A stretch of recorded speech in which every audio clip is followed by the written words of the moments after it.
안녕하세요. 저 컴퓨터공학부의 하순혜 교수이고요.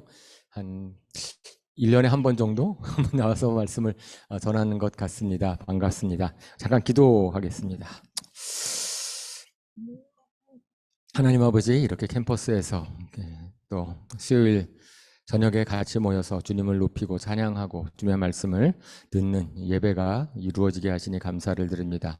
주님께서 저에게 주신 은혜를 같이 나누는 이 시간에 주의 성령님께서 저 입술을 주장하시고 또 듣는 마음 가운데도 주의 성령님께서 함께 하셔서 하나님 정말 주님의 말씀을 통하여서 저나 듣는 모든 사람들이 은혜가 되는 시간 될 수 있도록 인도하여 주십시오. 예수님의 이름으로 기도합니다. 아멘. 예, 오늘 이제 본문에서 이제 많이 등장하는 단어, 이제 비밀이죠. 비밀을 깨달았다, 비밀을 알게 되었다라고 사도 바울이 어제 고백하는 단어가 있습니다. 그래서 헬라어로서는 미스테리온이라는 단어를 쓰는 단어라고 하는데 영어로는 비밀, 근데 번역이 좀 이상한 것 같아요. 우리나라 말로 비밀 그러면은 우리는 뭐죠? 시크릿 같이 들리는데 시크릿이 아니죠. 원래 그 미스테리온 여기서는 이제 그러니까 시크릿이 아니라 미스테리라고 번역하는 게 맞죠. 그러니까 비밀이라기보다는 신비로운 거죠. 그래서 그런 거 한번 보신 적, 남이 잘 알지 못하는데 내가 뭔가를 갖다가 신비한 걸 깨달으면은 마음이 얼마나 감격스러운지. 그러니까 사도 바울이 에베소 이 글을 쓰면서는 하나님께서 나에게 깨닫게 해주신 그 신비한 사실이 너무나 놀라워서 그것을 갖다 적는다라고 쓴 그 본문입니다. 단순한 비밀은 아니라는 얘기예요. 비밀은 그냥 알게 되면은, 알고 나면은 별거 없는 것도 있어요. 우리가 그냥 단순히 그냥 비밀로, 우리 비밀로 하자 이렇게 얘기를 해서 하는 거지만 결국은 들통나면은 결국 그거는 뭐 아무것도 아니네 이러는 건데 신비는 다르죠. 여기서 하나님께서 말씀하시는 것은 드러나도 좀 이해가 안 가는 거예요. 사실은 하나님이 창조하신 모든 것들은 다 그렇습니다. 하나님 창조하신 만물을 보면은 그 만물의 신비가 있어요. 사람들이 잘 이해하지 못하는 게 있는 거죠. 근데 정말 멋있고 아름답지요. 이제 그러한 차원에서 이 신비다라고 이야기를 하는 겁니다. 그래서 사도 바울이 이 본문에서는 여기 하나님께서 내게 비밀을 알게 해주셨다. 그리고 그거 내가 쓴 글을 읽으면 내가 그리스도의 비밀을 깨달은 것을 여러분도 알게 될 것이다 라고 하면서 이제 비밀을 설명을 해 주려고 합니다. 사도 바울이 무엇은 비밀을 깨달았느냐? 이것은 또 다른 성경에서도 또 사도 바울이 고백을 하고 있어요. 이제 4절에서 오늘 본문 읽은 4절에서는 그리스도의 비밀이라고 표현을 했는데 그걸 갖다 골로새서 1장 26절 27절 말씀 역시 거기서도 보면은 26절 27절 말씀을 한번 같이 읽어볼까요? 시작. 이 비밀은 만세와 만대로부터 감추어져 있던 것인데 이제는 그의 성도들에게 나타났고 하느님이 그들로 하여금 이 비밀의 영광이 이방인 가운데 얼마나 풍성한지를 알게 하심이라. 이 비밀은 너희 안에 계신 그리스도니 곧 영광의 소망이라. 이 비밀이라는 단어를 참 좋아해요. 사도 바울이 이것이 이 비밀. 근데 여기서 비밀의 실체가 이 비밀은 뭐라고요? 너희 안에 계신 그리스도다. 그러니까 예수님 자체가 신비라는 거예요. 예수님 자체가 신비입니다. 하나님이 어떻게 사람이 되실 수가 있어요? 그리고 사람이 어떻게 하나님이 될 수가 있죠? 예수님을 사람들이 막 이해하려고 하는데 이해가 안 가는 거예요. 왜냐하면 그것은 신비예요. 사람이 아무리 이성으로 판단하려고 해도 알지를 못하는 거예요. 생물이 어떻게 생겨났는지 실질적으로 우리가 가장 많이 접하고 있고 알고 있는 빛이라는 것도 그 실체가 뭔지 아직까지 모릅니다. 과학자들은 그 빛의 실체를 이해하려고 막 애를 쓰는데 아직 이해하지 못하고 있어요. 지금 21세기가 되어서도 불구하고 생명도 마찬가지죠. 그러니까 근데 예수님도 그런 신비라는 거예요. 사람들이 예수님을 아무리 이성적으로 이해하려고 해도 할 수가 없습니다. 하나님의 신비는 그냥 받아들일 수밖에 없는 거예요. 왜냐하면 있는 거예요. 있는 거죠. 받아들일 수밖에 없습니다. 예수님도 마찬가지죠. 예수님의 부활도 사람이 도저히 이성적으로 이해할 수가 없으니까 사실은 그걸 사실이라면 받아들일 수밖에 없는 거죠. 알고 보면 예수님이 하신 일도 다 신비로워요. 어떻게 병든 자를 고쳤지? 어떻게 죽은 자를 살리셨지? 어떻게 오병이어의 기적을 베푸셨지? 그 사람들이 이해가 되나요? 이해가 하나도 할 수가 없는 거죠. 그죠? 그러니까 사실은 예수님 그분 자체가 신비고 그분이 하신 일조차는 다 그냥 놀라울 것뿐이에요. 우리가 알게 되면 놀라울 수밖에 없어요. 예수님이 십자가에 죽으셨는데 우리의 모든 죄가 용서받았대요. 이게 잘 이해가 되나요? 이해가 되지 않아요. 그것도 신비예요. 하나님이 하시는 모든 일들은 다 신비로운 거고 그 신비로운 것은 그냥 우리가 받아들일 수밖에 없는 차원인 거죠. 그리고 예수님을 믿게 되면은 하나님께서 성령님을 우리 안에 주신대요. 우리 안에 어디 있어요? 우리 뇌에 있나요?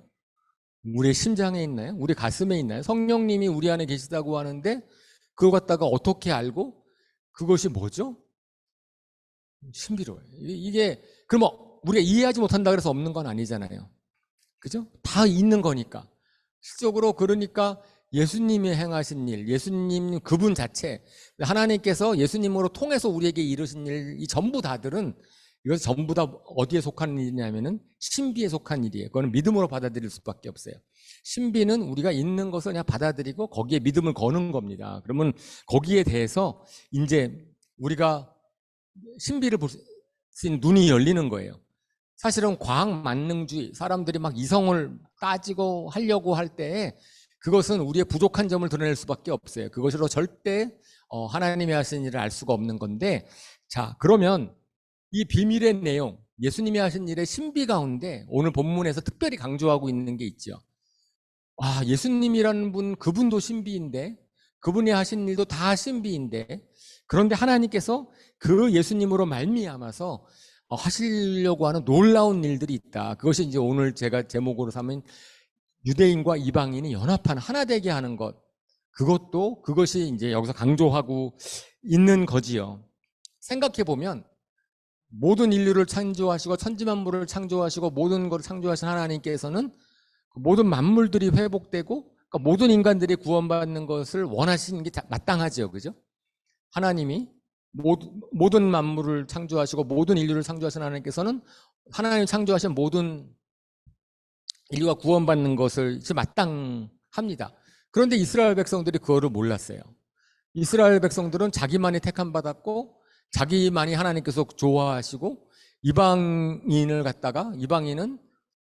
하나님의 버림받은 자라고 생각을 했고 그래서 그들을 적대시하는 그런 잘못을 저질렀지요. 그러니까 예수님께서 오셔가지고 너희가 그런 거 잘못된 것이다. 하나님은 모든 사람들이 다 구원받기를 원한다. 이방인들은 망해야 할 만한 대상이 아니고 회개하고 하나님을 알아야만 하는 대상이고 우리 같이 연합해야 되는 것이다. 라는 것을 이제 예수님이 가르쳐 주셨는데 사실은 사도 바울도 그걸 예수님 만나기 전까지는 깨닫지 못했어요. 그러니까 오히려 이방인들, 유도인들 자기네 선민의식에 가로잡혀 있고 예수님을 믿는 사람들을 죽이려고 하고 막 그런 거였잖아요. 그런데 그런 사도 바울, 자기처럼 너무나 하나님의 하시는 일을 알지 못하고 자기는 안다고 생각했는데 알지 못했던 자기를 구원해 주시고 이방인의 사도로 삼으신 거야. 그러니까 사도 바울이 얼마나 처음에 당황했을까. 사도 바울 회심 장면을 보면 사도 바울이 회심을 딱 하는데 3일 동안 눈이 멀고 눈이 먼 가운데서 기도하는 가운데 하나님께서 그에게 말씀을 주시는데 내가 널 이방인에게로 보내겠다라고 하시는 말씀을 들었을 때 우리는 그냥 쉽게 읽지만 그것이 얼마나 놀랬을까요? 자기가 평생 믿어왔던 평생 신념을 가지고 있었던 거랑을 너무나 전혀 다른 얘기를 하나님께서 하시는 거거든요. 이방인에게 복음을 전하라고 하니까 그러니까 실질적으로 사도 바울은 그거 갖고선 굉장히 많이 어떤 면에서는 고민하고 아니면 씨름했을 것 같고 물어봤을 것 같고 그러다가 아주 깨달은 거죠. 확 열리는 거예요. 이게 하나님이 하셨기 때문에 내 생각이랑 하나님의 일이랑 다를 때에는 어떻게 해야 돼요? 내 생각이 잘못된 거죠. 그죠? 내 생각이, 왜? 하나님이 말씀하신 거 분명하다고 한다면, 그러면 하나님의 말씀은 내 이해로, 내 지각으로, 내 생각으로 받아들일 수 없을 때에는 그냥 받아들이는 수밖에 없는 거니까, 그러는 거죠. 그러면서 사도 바울이 이제 거기서 풀리고 나니까, 하나님이 이방인도 구원하기를 원하시는구나 라는 걸 갖다가 깨닫는 순간부터 완전히 다른 관점을 갖게 됩니다. 그 전에 과거랑은 성경을 보는 관점이 달라지고 생각하는 관점이 달라지고 모든 것들이 다 바뀌는 거예요. 그러면서 예수님의 십자가의 비밀을 깨닫게 되는 거죠. 그래서 에베소서 2장 14절에서 16절에 예수님께서 십자가를 지심으로 말미암아서 하셨던 하나님의 놀라운 계획이 있는데, 그것은 뭐라고 되어 있냐면은, 이것도 같이 읽어보십시다. 시작. 그는 우리의 화평이신지라 둘로 하나를 만드사 원수된 것 중간에 막힌 담을 자기 육체로 허시고 법조문으로 된 계명의 율법을 폐하셨으니 이는 둘로 자기 안에서 한 세 사람을 지어 화평하게 하시고 이 십자가로 이 둘을 한 몸으로 하나님과 화목하게 하려 하심이라. 예수님의 십자가를 통하여서 유대인과 이방인이 서로 화해케 되는, 화평케 되는, 하나 되는 일이 열려졌다. 갈등의 병을 허물게 됐다.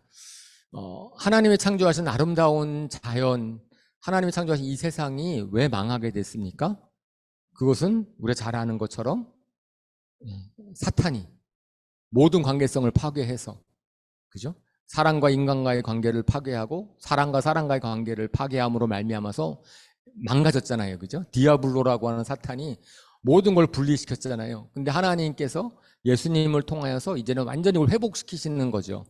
회복시키시는 것이기 때문에 실질적으로 갈라졌던, 갈등했던, 나눠졌던 것을 갖다가 연합시키는 능력이 예수님의 십자가 앞에 있다라는 것을 갖다가 사도 바울이 깨달은 거고, 그것이 정말 놀라운 거예요. 그 신비라고 얘기할 수밖에 없는, 어떻게 그것이 가능하게 됐는가. 사실은 인류의 불행이죠. 갈등이 인류의 불행입니다. 지금 아는 전쟁이 막 벌어지고 있지만 그런 것들 원하는 사람이 있을까요? 싸우기를 원하는 사람이 있고 전쟁하면서 원하는 사람이 있을까요? 없어요. 근데도 불구하고 왜 이렇게 자꾸 나누어지죠? 사람은? 우리가 한번 나누어지면 어떻게 회복될지도 잘 몰라요. 우리나라에 옛날에는 지역 갈등이 있었다 그랬는데 요즘에는 세대 갈등도 있고 심지어는 남녀 갈등도 있다면서요. 그죠? 갈등은 점점 더 이게 정치하는 사람들이 그 갈등을 이용을 해서 오히려 근데 거기에 우리들이 더 끌려가는 것 같은 막 그런 현상이 벌어지고 있습니다. 직업군의 갈등, 빈부격차의 갈등, 모든 것이 갈등투성이어서 성경에서는 말세가 되면 더더욱 그럴 것이다. 사랑이 시작일 것이고 사랑이 없어지고 좀 더 갈등이 더 심화될 것이다. 민족과 민족이 대적하며 나라가 싸울 것이고, 지금 그거를 보면서 성경에서 얘기하는 마지막 때 중에서 마지막 때가 가까이 오고 있는 것이 아닌가라고 느껴질 때입니다. 근데 이렇게 갈등은 쉬워요. 근데 갈등을 해결하는 건 어렵습니다. 갈등을 어떤 방법으로든지 해결할 수 있는 방법이 없는 거예요. 없는 건데 예수님께서 하나님 십자가를 지심으로 말미암아서 갈등을 해결할 수 있는 길이 열렸다라고 얘기하는 거고, 그것이 초대교회를 통해서 실질적으로 증명이 됐잖아요. 그죠? 주인과 종이 같이 교회에 모여서 거기서 하나 될 수 있게 되는 일이 벌어지고, 유대인과 이방인들이 같이 교회에 와서 연합하는 일이 벌어지게 되고, 그죠? 남자와 여자가 같이 모이고, 실질적으로 도저히 같이 할 수 없는 사람들이 초대교회를 보면은 예수님 안에서는 아무런 차별이 없다라는 얘기를 이렇게 막 하고 있는데, 그것이 그 당시에 사람들에게는 너무나 놀라운 혁명적인 일이죠. 도저히 이게 상상이 안 되는 일인 거죠. 그래서 하나님께서 사도 바울이 이제 꿈꾸는 거예요.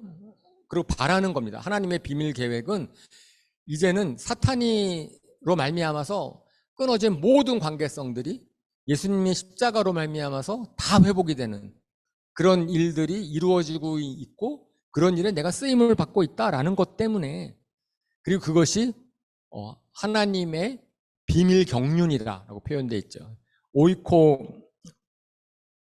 오이코노미아라고 하는 하나님의 경영 계획, 실질적으로 하나님이 그 일을 어떻게 이루어 나가시는지에 대한 계획입니다. 여러분 어떤지 모르겠는데요. 제가 좋아하는 영화 부류가 스파이 영화 좋아해요. 사실 어저께 광복절날에도 제가 영화 하나를 봤습니다. 하트 오브 스톤이라고 넷플릭스 영화 하나 봤는데, 예, 뭐 그 영화 추천 영화 아니에요. 보지 마세요. 그냥 제가 좋아해서 봤다는 얘기예요. 그냥 이제 그런 건데, 거기에는 뭐죠? 저는 어쨌든 권성징악을 좋아하고요.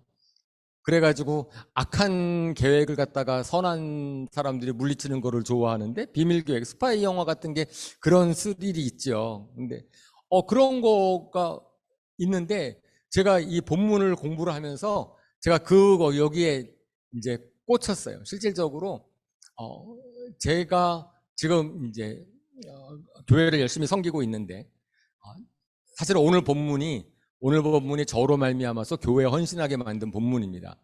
헌신하게 만든 본문이 뭐냐니까, 저가 너무 예수님 믿고 나서 너무나 저도 그런 게 안타까운 거예요. 사탄이 사람을 망하게 하고 있고, 사탄이 세상을 망하게 하고 있을 때에 하나님이 그걸 갖다가 회복시키시는 하나님의 비밀 계획으로 교회를 쓰시고 계시는구나.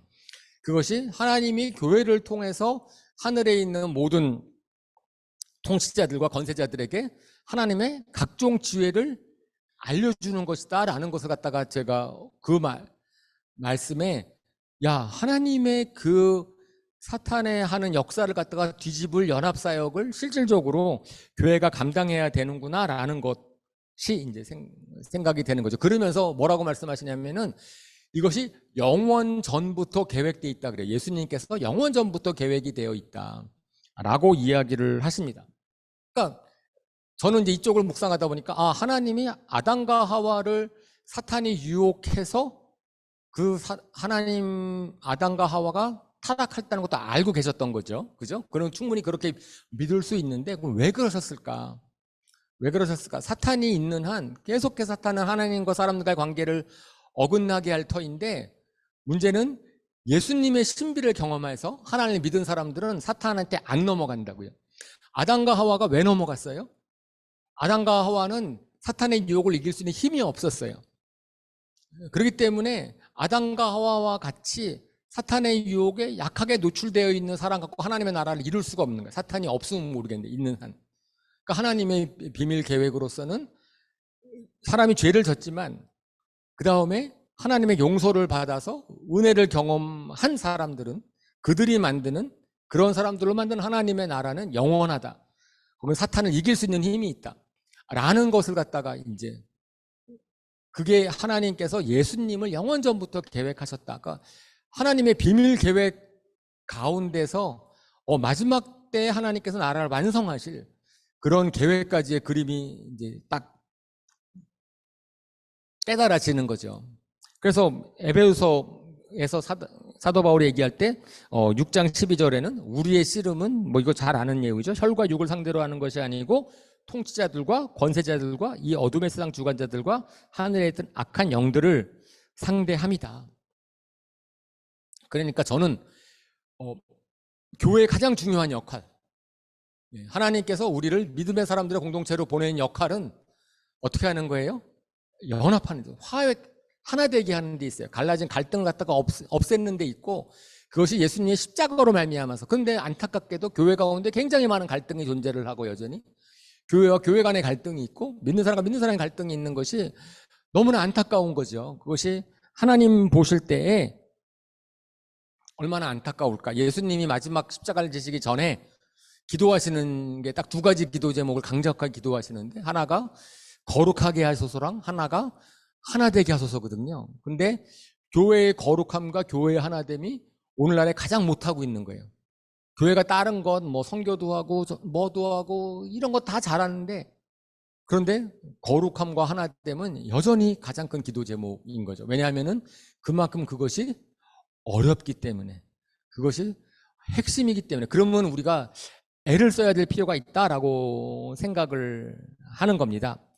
그래서 이제 저는 그런 하나님의 비밀 계획 가운데 우리가 한 사람 한 사람들이 부름을 받은 존재다라는 것을 우리가 확실히 알았으면 좋겠고, 그렇게 됐을 때 그러면은 어떻게 하면 좋을까? 제가 그래서 그 세 가지 단계, 하나님이 연합을 이루를 원하는데 그 연합을 이루는 어쨌든 단계 세 가지를 보면은, 첫 번째는 무엇보다 먼저 우리가 예수님과 연합을 해야 되죠. 하나님과 우리가 연합이 돼야 되는 겁니다. 하나님과 우리가 하나 돼야 되는 것, 예수님이 그걸 위해서 오셨죠. 우리랑 하나님과의 관계를 화평케 하시도록 우리에게 오셨습니다. 그것은 이미 고린도후서 5장 17절에서 19절 말씀으로 우리가 많이 알고 있는 거예요. 그것은 누구든지 그리스도 안에 새로운 피조물에 이전 것은 지나갔으니 보라 새 것이 되었도다. 모든 것이 하나님께로 났는데 그가 그리스도로 말미암아 우리를 누구와 화목하게? 자기와 화목하게. 그러니까 무엇보다도 먼저 우리 자신들이 하나님과 화목하게 되는 것, 그것이 필요한 것이고, 그 다음에야 세상과 화해케 하는 직분을 받게 되는 거거든요. 그러니까 연합의 사명을 감당하기 위해서는 우리 자신들이 하나님과 화목하고 하나님과 화평하게 친해져야 되는 거죠. 하나님과의 친밀감. 그러니까 하나님의 뜻이 내 뜻이 되고 하나님의 마음이랑 내 마음이 합해지고, 근데 우리가 먼저 그거를 교회는 그런 곳이 돼야 돼요. 그러니까 우리의 마음이 하나님의 마음과 하나 되는지. 여러분 여기 모인 분 그러세요? 하나님의 마음이 우리의 마음, 내가 바라는 것이 하나님이 바라는 것이고 하나님이 바라는 것을 내가 바라고, 그죠? 하나님 뭘 원하시는지 나도 막 동의가 되고, 그렇게 되기를 축원합니다. 아멘. 그래서 말씀을 보면, 성경 말씀을 계속 보고 기도하고 하나님과 친밀해지면, 그러면 거기서부터 시작이에요. 근데 그렇지 않으면 이게 하나님의 비밀 계획이 이루어질 수가 없으니까, 무엇보다 먼저 각 사람 한 사람 한 사람들이 하나님과 친해지도록, 하나님과 친밀해지도록, 성경 말씀을 잘 알도록, 그 다음에 하나님의 뜻과 우리의 뜻이 하나 되도록 하는 것이 저는 교회에서 역할이죠. 가장 중요한, 먼저 각 사람이 하나님과 화해케 되는 것, 그 다음에는 당연히 두 번째로는 교회 내에서의 성도들과 연합하는 겁니다. 그런데 이게 쉽지 않은 거예요. 세상에서의 우리가 관계성 좋은 사람들 만나면은 나랑 잘 통한다든지 취미가 좋다든지 뭐 이런 사람들이랑 만나요. 그런데 교회는 내가 선택하지 않아. 나랑 안 맞는 사람, 내가 싫어하는 타입의 사람, 그 다음 이런 사람들이 막 교회에 모여 있어. 그렇잖아요. 그래서 어떤 사람은 나 저 사람 꼴 보기 싫어서 교회 나가기 싫어, 이렇게 하는 사람도 있어요. 근데 그냥 모여져 있는 걸 어떡해? 그죠? 그 사람 내쫓을 수 있는 것도 아니고. 슬라이드가 뭐가 있나요? 고린도후서 5장 17절부터 19절 이후에는 있습니다. 이런 거죠. 사도 바울이 교회에 딱 들어왔더니 처음에는 사람들이 긴장했어요. 내 친척을 갖다가 얼마 전에 감옥에 가둔 저자가 교회 공동체 안에 왔어? 사도 바울을 용납할 수 있을까요? 저 사람 때문에 내 아는 사람이 잡혀갔다 그러는데, 내 친척이 잡혀갔다 그러는데 용납이 안 되는 거예요. 그런데 바나바라는 사람이 나와서 이 사람 회심했고 우리의 형제다라고 용서해 줬죠. 그러니까 바나바가 위대한 사람이 된 거죠. 그러니까 원수 같은 사람 갖다가 용납해 줄 수밖에 없었던 거죠. 그러니까 하나님께서 이 교회에서의 성도들의 연합을 통하여서 우리에게 배우게 하시는 것이 있어요. 이 연합이라고 하는 것은 그냥 내 감정, 내 스타일로 되는 게 아니에요. 그것은 아니죠. 그러니까 우리가 아가페 사랑을 배우지 않으면 연합을 할 수가 없습니다. 하나님 예수님의 사랑이 어떠한지를, 나에게 부어진 사랑이 어떠한지를 모르면은 우리는 결코 연합을 할 수 있는 존재가 아닌 거예요. 성도들은 워낙 나랑 다른 사람들이 많으니까, 그죠? 그런데도 불구하고, 왜냐하면 하나님께서 그것을 매우 중요하게 이게 이제 비밀 계획 가운데 핵심이기 때문에 우리가 그것을 위해서 애쓸 필요가 있는 것이죠. 그죠? 그래서 연합하는 방법, 연합을 하려면은 우리의 생각이 바뀌어야 돼. 우리가 생각이 바뀌어야 돼요. 그죠? 연합을 하는 것은 그것 자체가 하나님이 정말로 중요하게 여기는 큰 계획을 이루는 데 있어서의 핵심인 거예요. 핵심. 나 혼자 주님의 일을 섬기지 않습니다. 나 혼자 할 수 있는 일 별로 없어요. 우리 한 사람 한 사람들은 다 약해요. 우리는 신앙으로 생각해서 우리 세상 기준에서도 마찬가지지만은 나 자신의 마음은 다 약해요. 그런데 연합하면은 강해집니다. 제가요, 저의 막내 아들이 저 군대가 있거든요. 하나도 안 믿겨요. 그리고 저렇게 연약하고 나약한 애들이 군대 군사로 되어 있는데 나라가 지켜질까? 군대를 보면은 부모님들은 다 그렇게 생각을 한다고 합니다. 그런데도 불구하고 훈련을 받은 군대는 쓸만해요. 강하거든요. 그러니까 한 사람 한 사람이 용사여서 강해지는 게 아니에요. 한 사람 한 사람들은 다 부족하다 할지라도 거기가 연합이 되면은 강해지는 거예요. 하나님께서는 교회를 이루실 때도 고린도전서에 보면은 지혜 있는 자가 많지 않고 능력 있는 자가 많지 않고 그렇다 그래요. 그런 사람들을 왜 하나님께서 못 쓰실까? 저는 오히려 거꾸로 생각해 봤어요. 능력 있는 자가 많고 지혜 있는 자가 많고 막 그랬다 그러면요, 교회가 이게 산으로 갈 거예요. 아니요. 너무 자기 생각들이 강해서. 근데 내가 힘이 없고 내가 연약하고 내가 부족하다고 느끼니까, 그러니까 누구 말을 들을 수 있어요? 하나님 말을 들을 수 있어요. 하나님이 하시는 것에 내가 쉽게 따라갈 수 있어요.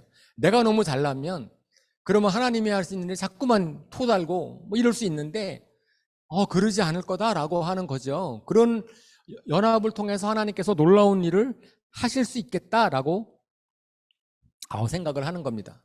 저는 그래서 이러한 꿈들을 꿔요. 정말 사람들이 교회 안에서 서로 연합할 수 있다면, 서로 연합한다는 거는 뭐냐니까 결국 성경에서 얘기하는 가장 중요한 원칙, 중요하다 보기보다는 가장 쉬운 방법이 있어요. 연합하는 데서 쉬운 방법이 있는데 그것은 내가 다른 사람을 돕는 거예요. 다른 사람이 행복하기를 서로 도와주는 겁니다. 서로 도와주는 것. 내가 이 사람을 도와주려고 서로 도와주려고 하면 그 가운데서 서로로부터 고마움 생각이 들고, 그것이 사실은 하나님께서 에덴 동산에서 아담과 하와를 서로 돕는 배필로 세운 거잖아요. 서로 도와주는 사람들로 만드는 것이 진정한 공동체와 연합의 비결이기 때문에 서로 도우려고 하는 겁니다. 교회에서는, 그러니까 여러분들이 소속한 교회들이 있잖아요. 그 교회들이 연합이 잘 되고 있으면 할렐루야 찬양합니다. 그런데 뭐 청년부도 마찬가지고 대학부도 마찬가지고 연합이 잘 안 되는 것 같아. 그러면 여러분들이 할 일이 있어요. 여러분들이 여러분들의 친구들을 도와주면 돼요. 내가 저 친구를 위해서 뭘 할까? 좀 어려운 상황이 있으면 좀 위로 한번 해주고, 편지 한번 써주고, 아니면 식사 한번 해주고, 같이 얘기 들어주고. 내가 누구를 도와주기 시작하면은요, 그 도움이라는 게 퍼집니다. 그래가지고 이게 사람들의 마음이 녹아지는 거예요. 연합이라고 하는 것은. 근데 그렇게 우리가 할 수 있는 이유가 뭐냐니까 큰 목적이 있어서 그래.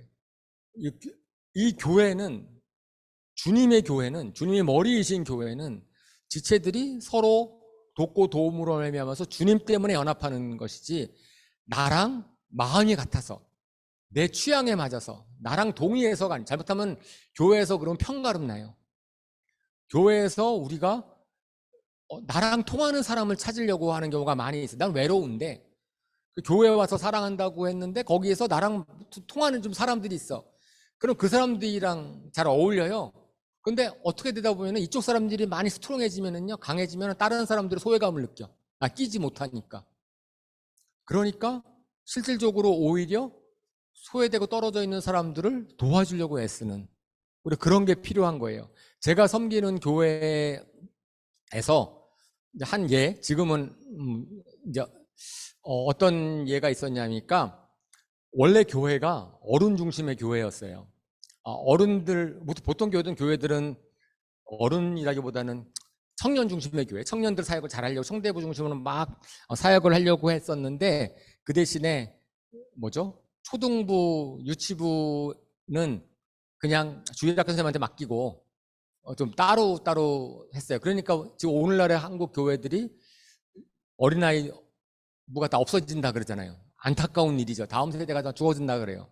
그런데 제가 썼던 교회에서 어떤 일을 했냐면은 하나님께서 어쨌든 기회를 주셔서 대학생들이 초등학생들의 놀아주기 시작을 했어요. 초등학생들, 중학생들과 놀아주기 시작을 했어요. 그러니까 초등학교, 중학교 애들이 너무 좋아하는 거야. 형이나 누나나 오빠나 언니들이 자기를 좋아하고 나니까 부모님은 맨날 혼내는데 이 형들, 누나들은 막 놀아주고 가르쳐주고 예배드리고 좋아하잖아요. 그러니까 애들이 좋아해. 근데 애들이 좋아하니까 대학생들이 좋아. 왜냐하면 자기네들은 학교 가면 경쟁하고 막 항상 좌절감 있고 열등감 있고, 더더욱이 그 당시에는 외국에서 대학을 다니다가 이제 한국으로 대학을 온 친구들이 있었는데 말도 잘 안 통하고 그래가지고 좀 힘들어하는 사람들이 있었어요. 근데 그러한 대학생들이, 청년들이 초등학생들을 돌보아주니까 너무나 자기가 자존감이 올라가는 거야. 자기를 막 좋아해 주는 사람들이 있으니까. 그러고 나니까 어떤 일이 생겼는지 알아요? 부모 세대들이, 자녀들의 부모들이 너무나 고마운 거야. 대학부가, 청년부가. 그러니까 청년 대학부를 갖다가 어른 세대들이 전폭적으로 서포트하기 시작. 자녀들을 잘 놀아준다 그래가지고. 그러다 보니까 초등학생, 대학생, 어른들 세대들이 가족처럼 돼버렸어요. 가족처럼 돼버려가지고선, 근데 거기서 시작이 뭐였냐니까 형 누나들이 놀아준 거예요. 옛날에는 우리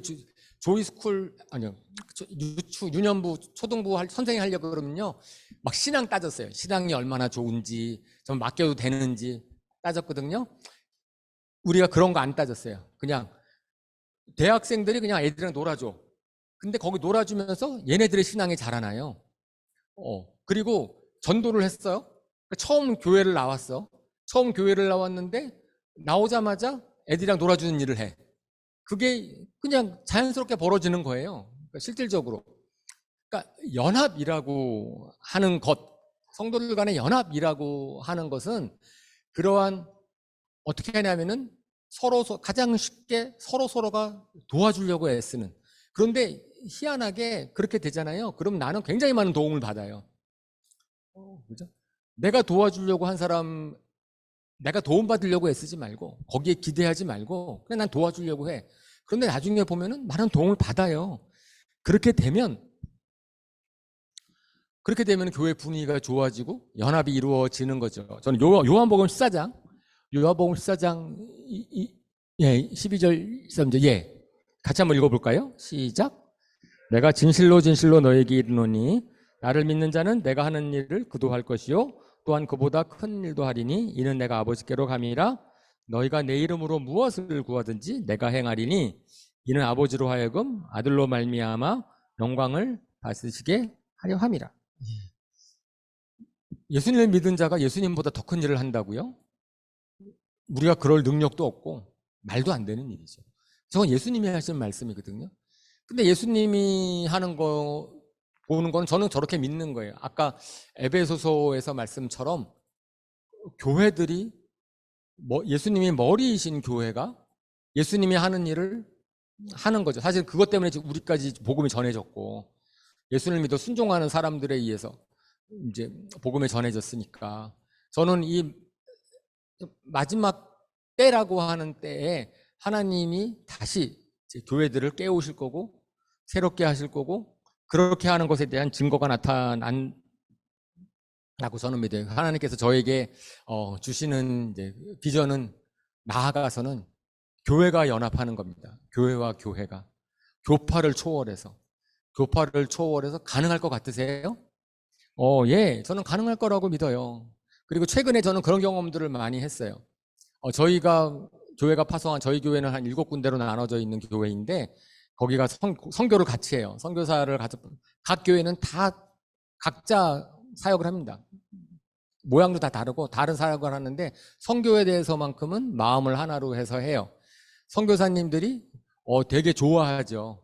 선교지에 있는 다른 선교사님들이 우리 교회 선교사님들 되게 부러워한대요. 얼마 전에 한 또 일주일 정도 같이 교제하는 시간을 가졌는데 그런데 이제 문제는 선교지에서 연합이 일어나고 있어요. 선교지에서 교파를 초월하는 여러 교회 선교사님이, 사실 선교사들이 연합이 쉽지 않다고 알려져 있었거든요, 이전에는. 근데 지금은 이제 선교사들이 연합을 하고 있고, 그 다음에는 이제는 제가 최근에 이제 연합 집회를 몇 번 가봤었는데 교파 초월하고요. 근데 같이 모여서 예배드리고 같이 모여서 이제 집회도 하고 그러면서 사람들이 너무나 좋아하는 거예요. 그런 일에 우리가 쓰이면 이제 하나님이 하시겠구나. 예. 이제 그런 연합이 선교지에서도 이루어지고 있고, 그 다음에 이곳에서도 이루어지고 있고, 그러면은 이제는 교회가 연합을 하면 또 하나님께서 크신 일을 하실 수 있겠구나. 예. 작은 교회는 할 수 있는 게 별로 없어요. 큰 교회 하나라도 할 수 있는 일이 제한되어 있는데, 교회가 연합하면은 그러면 또 큰 일도 할 수 있을 거 아닙니까? 그러니까 저는 처음에 본 그것을 보는 거예요. 하나님이 가지고 있는 그런 비밀 계획을 사도 바울이 깨닫고 너무 감격스러워서, 그리고 자기가 그런 일에 쓰임 받고 있는다라는 것이 너무나 감격스러워서 나처럼 이렇게 보잘것없는 자에게 하나님께서 그런 일을 지극히 작은 자보다 더 작은 나에게 이런 큰 은혜를 주셨다라고 하는 사명을 갖는 거잖아요. 저는 그것을 우리가 깨달을 수 있으면 좋겠다. 하나님의 비밀 계획 가운데 내가 있다. 나의 삶, 나의 인생. 여러분들 한 사람 한 사람들이 다 유명한 사람 되고 싶으세요? 그렇게 되기를 축원합니다. 능력 있게. 그런데 아마 그럴 사람 별로 없을 거예요. 소수는 그럴지 몰라요. 그렇지 않다 그러면 여러분이 실패자이고 여러분이 별 볼일 없는 것입니까? 아니요. 그렇지 않다라는 거예요. 여러분이 섬기시는 교회에 가서 여러분이 그 섬기는 교회가 연합되게 하는데, 하나 되게 하는데, 그러면은 하나님께서 여러분의 교회를 통해서 어떤 일을 하실지 그거를 갖다가 계획하고, 여러분이 부르신 곳에서 그런 역할을 하면서 내가 거기에 동참하는 거죠. 그것 자체가 얼마나 큰 기쁨인지. 저는 이제 오늘 이제 말씀을 정리를 할 터인데, 우리가 그것이 정말 되는 거구나, 정말 가능한 거구나를 갖다가 작은 데서부터 경험을 하면서 우리의 믿음이 자라났으면 좋겠어요. 결국은 교회는 그래서 가능한 거구나. 정말 같이 될 수 없는 사람들끼리 서로 연합하는 것. 저희가 한 가지만 조심하면 돼요. 사랑은 좋아하는 거랑 다릅니다. 그죠? 하나님은 죄인을 사랑하시지만 죄인을 좋아하지 않으세요. 그죠? 그래요. 우리는 제 마음에 안 맞는 사람을 안 좋아할 수 있어요. 좋아하는 마음에 안 드는 거 어떡해? 그럼 어떡하겠어요? 그런데 사랑할 수 있어요.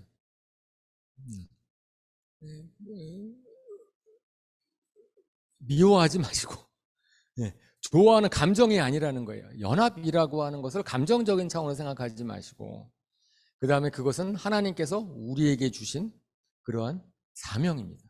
연합은 사명이고, 예수님이 그것을 위해서 십자가를 지셨고, 모든 하나님께 저한테 깨닫게 하신 것이 있어요. 십자가를 묵상을 하는데, 우리는 십자가를 묵상을 하면서 나에게 베푸신 하나님의 은혜를 묵상을 했는데, 한 번은 하나님께서 내가 싫어하는 사람을 위해서 십자가를 지신 예수님을 묵상하게 하셨어요.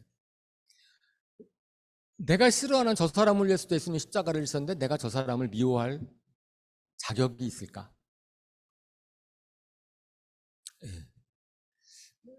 그럴 수 없죠. 그러니까 우리의 연합이라고 하는 것은, 우리는 말로는 얘기를 많이 하는데 실천하기는 결코 쉽지 않습니다. 정말 어려운 거지만 그것은 그만한 가치가 있고, 그것이 하나님의 하시는 일을 갖다가 마지막 때에 더욱더 이루게 하실 능력이 있을 것이라고 믿습니다. 그래서 저는 마지막으로 이제 저와 여러분들에게 축복하면서 얘기하는데, 여러분도 그렇고 저도 그렇고, 그죠? 우리가 연합을 위해서 내가 먼저 하나님과 연합하고, 그 다음에는 다른 성도들과 연합해서 하나님의 비밀 계획인 하나님의 각종 지혜를 사탄에게, 악한 영들 세계에, 세상에게 보여주는 그런 에이전트가 될 수 있기를 주님의 이름으로 축원합니다.